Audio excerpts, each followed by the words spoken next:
Alright, to change your wiper blade, you're going to need to find a little button. Push the button in, and then push down on the blade, and slide it out.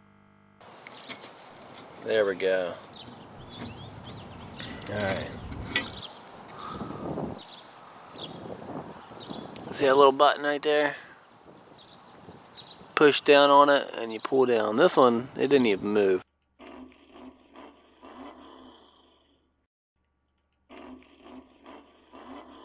It goes up and around. It needs to go down inside underneath that clip.